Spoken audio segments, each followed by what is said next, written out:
Perkataan inflasi bukanlah sesuatu yang asing bagi kita pada masa ini, lebih-lebih lagi ketika pandemik COVID-19 sedang melanda seluruh dunia. Masalah inflasi juga sering diwar-warkan oleh media massa ataupun ahli ekonomi di media sosial juga. Inflasi bermakna kenaikan secara umum pada harga barang. Bila inflasi berlaku, barangan yang dapat dibeli oleh setiap dolar akan berkurangan berbanding sebelum berlakunya inflasi. Inflasi akan mengurangkan kuasa beli pengguna. Walau bagaimanapun, inflasi tidak bermakna semua barangan akan mengalami kenaikan harga. Sesetengah barangan mungkin juga akan mengalami kejatuhan harga. Contohnya nilai $1 pada hari ini tidak dapat membeli barang yang sama seperti semalam. Namun, kadang-kadang tahap inflasi meningkat secara mengejut akibat peristiwa yang berlaku di luar kawalan pemerintah, termasuklah kesan pengangguran, nilai mata wang yang jatuh serta ketidakstabilan politik seperti apa yang kita alami sekarang iaitu pandemik COVID-19. Ia juga akan mempengaruhi kejatuhan mata wang negara sekaligus menyebabkan penurunan kadar inflasi. COVID-19 menyerang bukan sahaja Malaysia, malah memberi tempias ke seluruh dunia. Pertubuhan Kesihatan Dunia WHO menggelarkan COVID-19 sebagai pandemik. Namun, apakah ia memberi kesan kepada ekonomi dunia? Melihat keadaan ekonomi semasa, seakan menampakkan ada kaitan antara pandemik dengan kedudukan semasa ekonomi. Menelurusi kesan paling ketara adalah perubahan harga minyak mentah dunia. Harga minyak dikeluarkan Macrotrends.com menunjukkan ia didagangkan pada US$16.69 setong untuk Mei. Ini membimbangkan terutamanya kepada pengeluaran minyak dunia. Jika harga terus menurun, ia akan memberikan kesan paling mendalam terhadap syarikat minyak di negara kita. Berkemungkinan akan ada pengusaha bungkus atau tutup kedai lebih awal daripada sepatutnya. Terkini, RON 97 didagangkan pada harga RM1.55 seliter, terendah pernah didagangkan di Malaysia. Menyingkap apa yang berlaku sekitar 2008 dulu, ketika dunia mengalami krisis kewangan sistematik antarabangsa yang besar dan buruk, tekanan inflasi yang ketara pada separuh tahun pertama di mana ketika itu harga minyak meningkat amat mendadak. Pada tahun itu juga, minyak mentah dunia didagangkan sekitar US$99.67 setong. Namun pada 2009, harga minyak menurun kepada US$61.95 setong. Jadi, apakah persamaan antara kedua senario ini? Terdapat penurunan harga minyak antara 2019 hingga 2020 yang mana keadaannya sama seperti berlaku sekitar 2008 hingga 2009. Faktor kedua boleh disandarkan dengan kesan pandemik ini terhadap ekonomi adalah kedudukan keluaran dalam negara kasar, KDNK.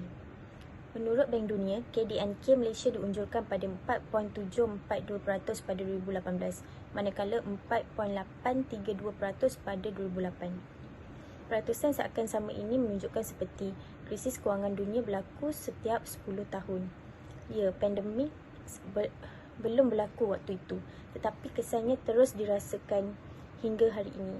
Menurut Bank Negara Malaysia BNM, kadar ketumbuhan KDNK Malaysia berada pada sekitar 4.3% dan Bank Pusat itu turut menyatakan kadar pertumbuhan yang negatif bagi 2020 kesan peningkatan pandemik ini. Kadar faedah tidak stabil. Kadar dasar semalaman OPR yang menurun daripada 2.75% pada Januari lalu kepada 2.5% pada Mac.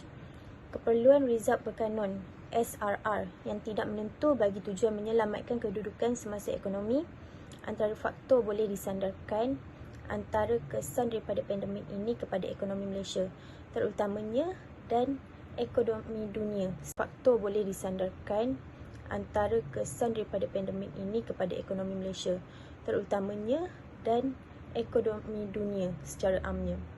Kerajaan turut memandang serius isu ini. Sejak bermula Perintah Kawalan Pergerakan PKP, pelbagai insentif diberi kepada rakyat agar pergerakan ekonomi berlaku seperti biasa. Terdapat penurunan harga minyak antara 2019 hingga 2020 yang mana keadaannya sama seperti berlaku sekitar 2008 hingga 2009. Faktor kedua boleh disandarkan dengan kesan pandemik ini terhadap ekonomi adalah kedudukan keluaran dalam negara kasar atau KDNK. Menurut Bank Dunia, KDNK Malaysia dianjurkan pada 4.742% pada 2018, manakala 4.832% pada 2008. Peratusan seakan sama ini menunjukkan seperti krisis keuangan dunia yang berlaku setiap 10 tahun. Ya, pandemik belum berlaku pada waktu itu, tetapi kesannya terus dirasakan sehingga hari ini. Menurut Bank Negara Malaysia, kadar keturunan ketumbuhan KDNK Malaysia berada pada sekitar 43%. Dan Bank Pusat itu turut menyatakan kadar pertumbuhan yang negatif bagi tahun 2020. Kesan peningkatan pandemik ini, kadar faedah tidak stabil dan kadar dasar semalam yang menurun daripada 2.75% pada Januari yang lalu kepada 2.5% pada Mac yang lalu. Keperluan Rizab berkanun yang tidak menentukan bagi tujuan menyelamatkan kedudukan semasa ekonomi antara faktor boleh disandarkan dan antara kesan daripada pandemik ini kepada ekonomi Malaysia, terutamanya dan ekonomi dunia secara amannya. Kerajaan turut memandang serius isu ini. Sejak bermula Perintah Kawalan Penggerakan PKP ini, pelbagai insentif diberi pada rakyat agar penggerakan ekonomi berlaku seperti biasa.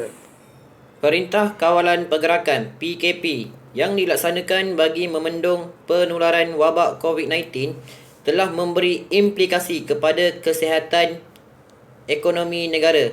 Impak negatif dijangka dialami secara meluas dengan menjejaskan sentimen pasaran yang mewujudkan kegelisahan komuniti perniagaan dan merisikokan pasaran buruk.